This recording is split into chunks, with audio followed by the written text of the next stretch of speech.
Assalamu alaikum. Ke? Ina za ki yanzu haka? Zan je wurin sunan ne. Wanne wanda mahaifiyarki ta tafi? Bismillah. A'a, kin dakata. Ina da magana. Yanzu din nan na samu labari. Kina ji na? Ina ji. Aka kira ni a waya. Kuma na gani da ido. Don haka da ni da ke da uwarki mun fita daga talauci. An yi wasu wai a can kungiyar yaran nan 'yan wasan Hausa masu ɗauke-ɗauken nan.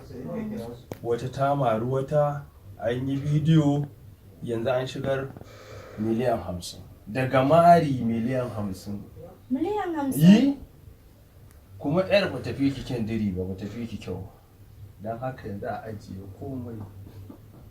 Ki samu wani yaron da zai mana hanya a kai ki can kungiyar wasa. Ana kai ki takali fada. Ana marin ki kuma za mu shigar miliyan 100. Kuncin dama miliyan 50. Na hagu miliyan 50. Kina ji na? Ina ji. Amma hakan zai yi? Ya ba zai yiwu ba. Zai yiwu ko ba zai yiwu ma ke tambaya ta. Ba na son irin wannan magana. Uwarki ba ne magana ba ta ce min kaza kuma ki dan bashirin ki zuwa bokon na hakin fara wannan. Kai hakuri. Tashi mu je. An ce akwai wani yaro a nan kwararo mai dan aski. Irin harkar su kenan. Tashi mu. Ai sai kin samu wannan ai. Miliyan 50.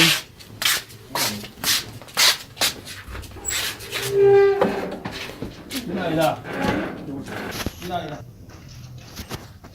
Ce a nan aka yi yaron ne ya ce nan a nan aka gangaren ba mai aski haka da yake harkar wasan Hausa. Kayan Allah ya taimake mu miliyan 100 ana marin ki a kuncin da muke far ki fadi. Na gane.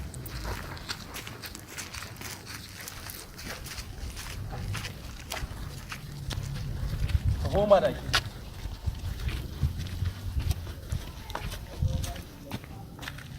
Ina ganin bayan.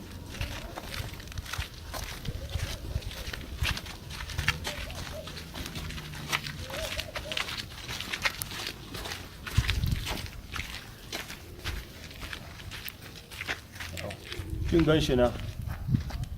Kai yaro, kai!